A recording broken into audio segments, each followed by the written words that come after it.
Now, normally, when you're dealing with supernatural type events, and this channel doesn't necessarily spend a lot of time doing that, but occasionally we delve into that. And when we do, I try to be, measured, mature about it.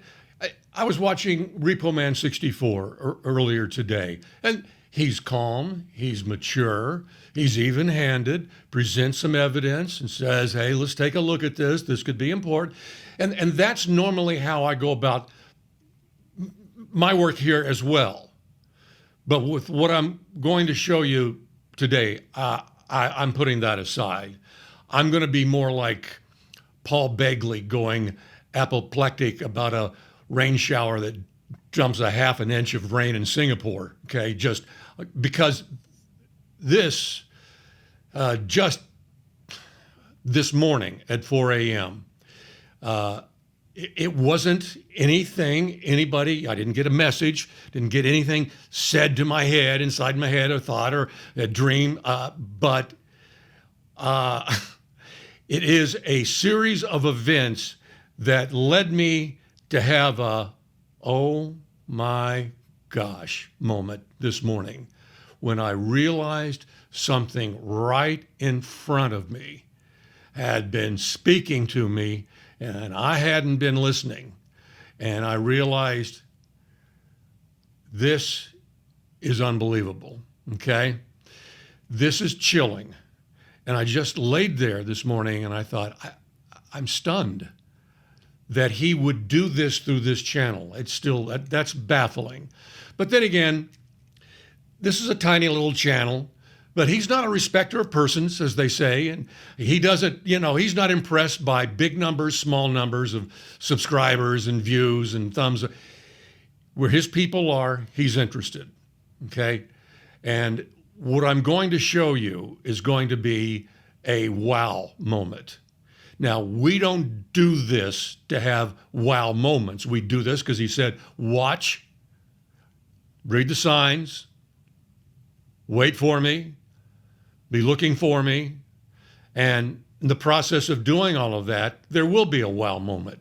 Well, there's a wow moment coming, and it's, now, in a short amount of time, could I look foolish? Could I look foolish? Yes.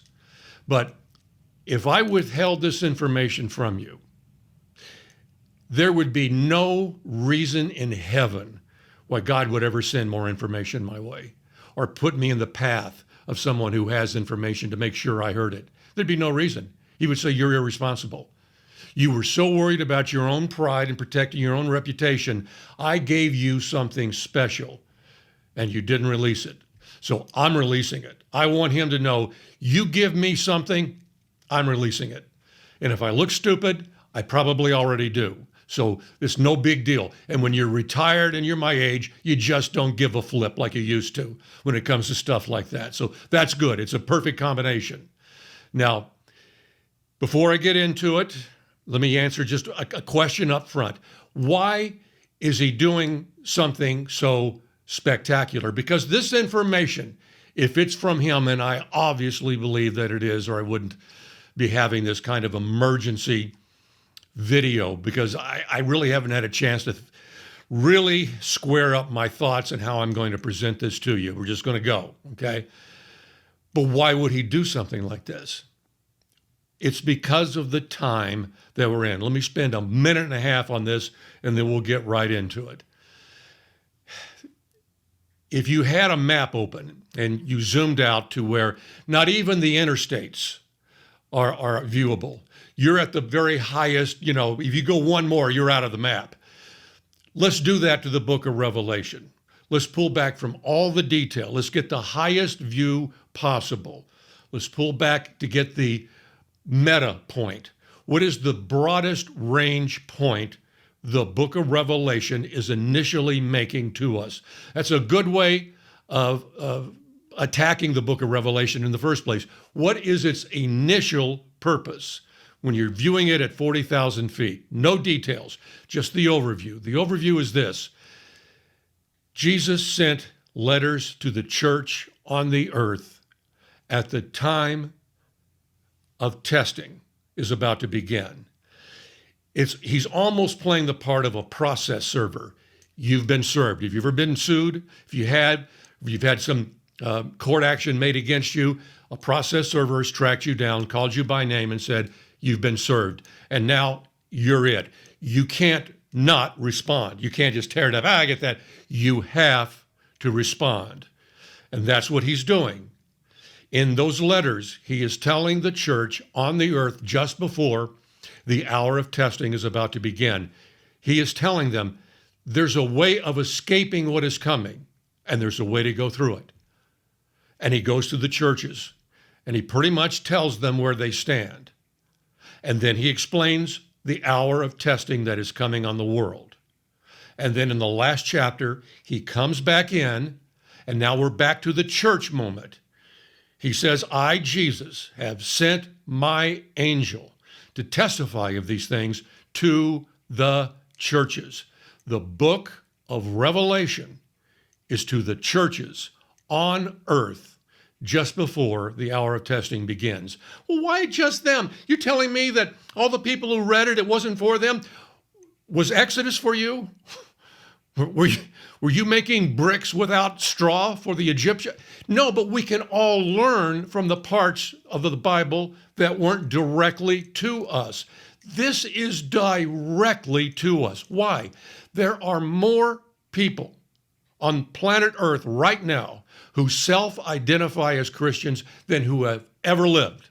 Now, I'm not saying they're all saved. I'm just saying there are more people right now living on the earth who say, I'm a Christian, or I follow the Christian faith, or I'm in the church. And they estimate a third of the population would say that. 8 billion people. We're getting close to 3 billion people that he's giving one last chance for. And he's going to extraordinary means to make sure we get every opportunity to choose the right path to avoid the hour of testing that's coming on the whole world. He makes that clear. In the final chapter, he says this, and the Spirit and the bride say, come. And let him who hears say, come. And let him who thirsts come. It's a play on words. Whoever desires, let him come and take the water of life freely. If you're thinking about it, now's the time. Now's the time. The importance of this moment in history of the world and in church history, there's never been anything like it. So that's why he's showing remarkable stuff. He's holding the door to the Church of Philadelphia open. He's trying to get us all in there.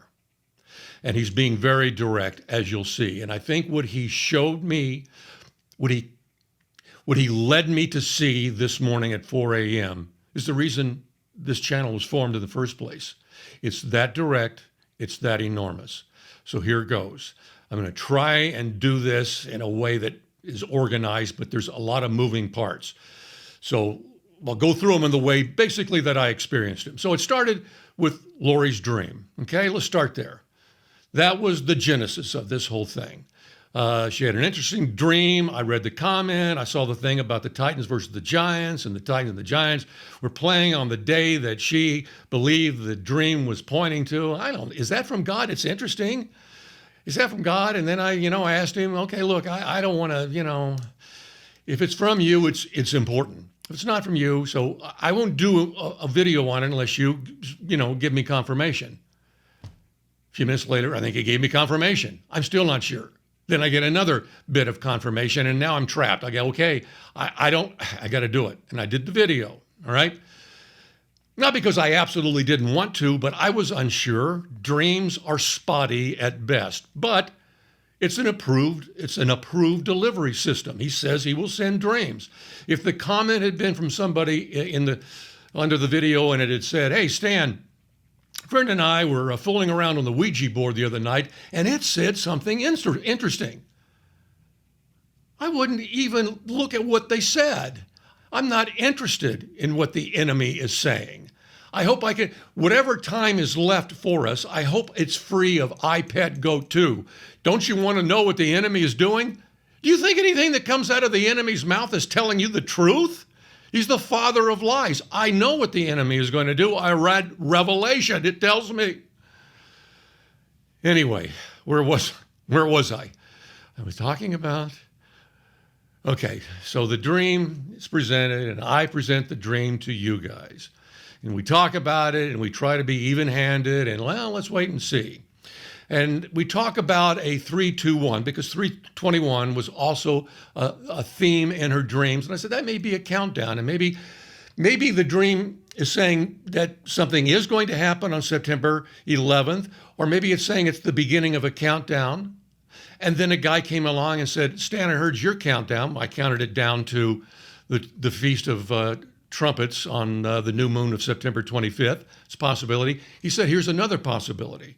And he said it could be from September to October to November 11th. September 11th, October 11th, November 11th could be D-Day, could be the Go Day. And we talked about that in the previous video. Then last night, I saw a comment that was left by someone who goes as KLB. I don't know if it's a man or a woman, don't know their pronouns. So I'll just call them them. And they said, Stan, are you aware of this?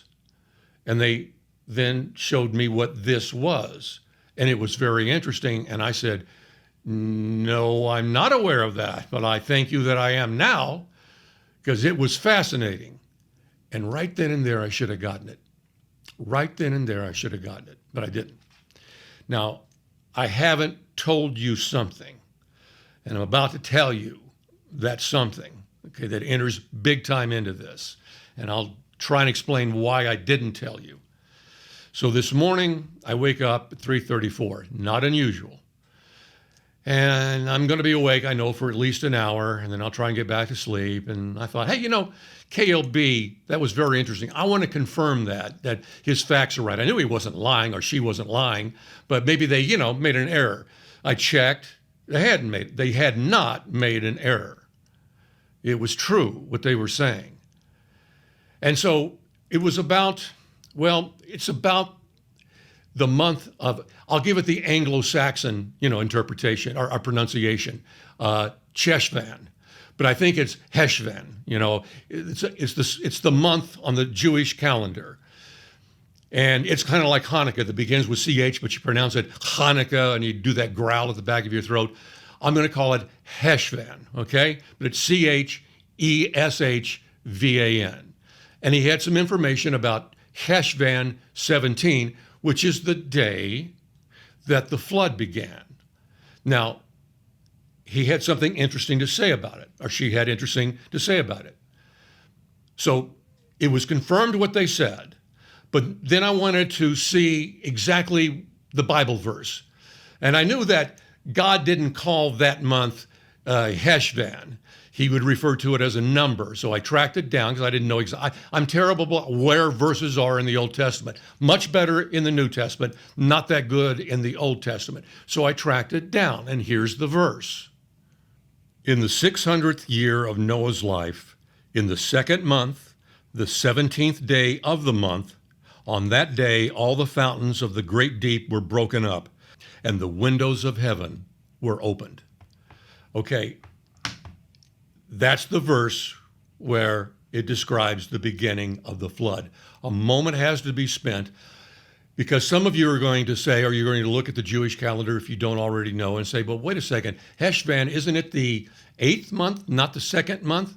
You have to bear in mind, this is way before Moses got the law, and that strange double beginning of the Jewish year happens. It happens on Rosh Hashanah. That's where the new year begins, in Tishri, which is actually the 7th month. But the actual start officially of their year is Nisan, the month of Nisan. But back in Noah's day, that dichotomy, that double thing wasn't going on. He would have been working off just the calendar that they had, one calendar, one beginning. And most scholars believe that it was Tishri, which was the first month back then. It still is where the new year is. I mean, Tishri, we're in Tishri. We're about to celebrate the new year with Rosh Hashanah, and the Jewish calendar will flip over at that time from 5782 to 5783. Heshvan is the next month. And so that's why Heshvan 17 is considered that day in that verse, okay? And it's also the beginning of the rainy season, which would make perfect sense. So almost everybody says it's Heshvan 17. Right. Okay. Now that's pointing, of course, all to the flood. In her dream with titans and giants, that too, the Nephilim, pointing to the flood. As you recall, I said, hey, I had an interesting dream, and that's all it was. I just think it was an interesting dream. I'm about to change my tune on that. It's just an interesting dream, but it made me realize that my interpretation wasn't necessarily correct. In this little dream, for whatever reason I had it, my mother is telling me about Genesis 6:12. And I mentioned she told me over and over, got to remember Genesis 6:12, have to remember Genesis 6:12. Didn't know what Genesis 6:12 was. I knew it was the Nephilim chapter, but I didn't know what the 12th verse was. So I looked it up as soon as the dream was over, and I showed that to you. So God looked upon the earth, and indeed it was corrupt, for all flesh had corrupted their way on the earth. That's the uh-oh moment right before the flood. That's what brings about the verse we just read about the heavens opening up. He's had it, okay?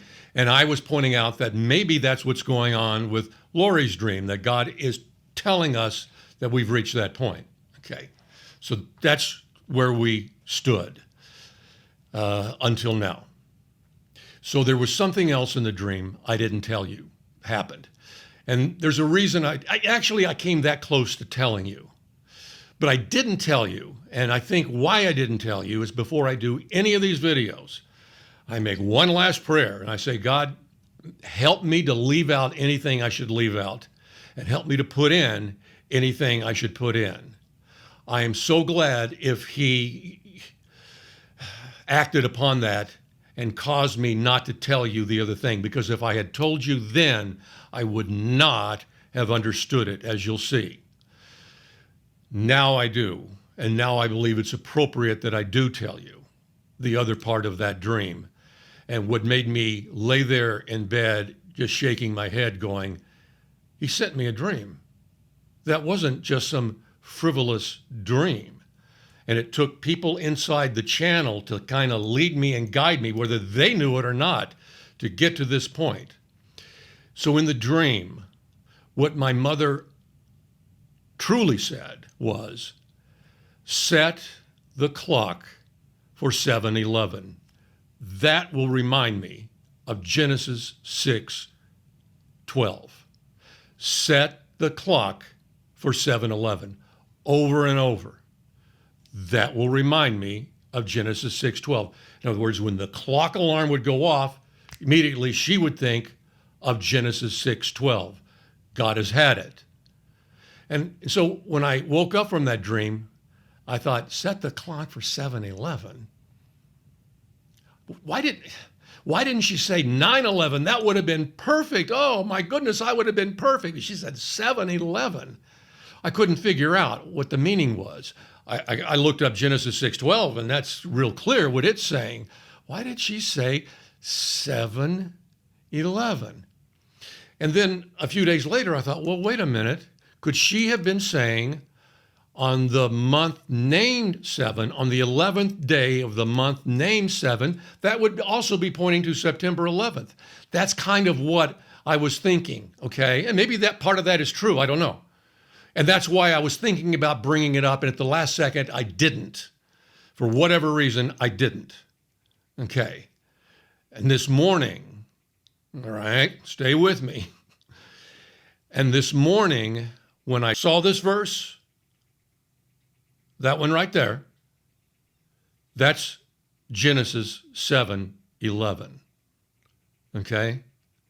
Now, the dream, she's pointing me to Genesis, and she says, set the clock to 7:11. It'll remind us of Genesis 6:12. They're linked together. What I believe she was saying, what I think God was sending to me in that dream was, set the clock for Heshvan 17. It'll remind you of Genesis 6:12. That's where we were supposed to set the clock to. Heshvan 17. The comment from KLB that I read yesterday evening was this. Hi, Stan. I don't know if there's a way to message you, so I'm writing this here. You may already know, but 11/11 on our calendar this year is also Heshvan 17, the day Noah's flood begins. This year, Heshvan 17, the day the flood begins, on the Gregorian calendar is 11/11, which we had just been talking about in the previous video, where another commenter had said, here's a countdown from 3/2/1, September 11th, 3, October 11th, 2, November 11th, 11/11, 1, launch time. And then he comes along and tells me that's the date this year for Heshvan 17. And this morning I find out that that's actually what my mother in the dream that I was sent is pointing to as well. Set the clock to Heshvan 17. And this year it's on 11/11, which just happens to be the name of this channel and just happens to be the numbers and the date that people for years have been seeing, 11/11. Now, I was kind of stunned when this happened, but I also thought, well, I wonder how often Heshvan 17 hits on 11/11. You know, it wouldn't really matter. I mean, if it hit every other year, it still would be fine, still would be pointing us to it. But I wanted to know. So I started with, last year. I know I checked. Yep. It's the first day of Heshvan 17 is November 11th. How often does that happen? I started backtracking each year, looking for where Heshvan 17 hits. Year after year, I kept going back. Let me show you how many years I had to go back before it hit on November 11th. 65 years it took. I mean, it was all around it for 65 years, but never hit on it. You just start up there at the top. This year, it's going to hit on November 11th. It hits in previous years anywhere between, roughly October 15th to November 20th, okay? It hits on November 10th a few times. It hits on November 12th a few times. It just avoids 11/11 like the plague. This is just page 1. Let's go to page 2. You have to go back to 1957, 65 years ago, before Heshvan 17 hit on 11/11. So for many of you, this is a once-in-a-lifetime experience. It's not going to hit again until 2041. This year, Heshvan 17, the day the flood began, hits on November 11th. When you look at all of what he's saying, we are at the exact point I was at in Genesis 6 and 7. I've had it. It's time to begin. The silence in heaven for about a half hour is about over. Now, we can look at this one of two ways. We could say, he's pointing to November 11th, that's for sure. He may very well be. On the same day that he destroyed the world with a flood, he may come back with the beginning of the hour of trial that's coming on the whole world, and it's horrific.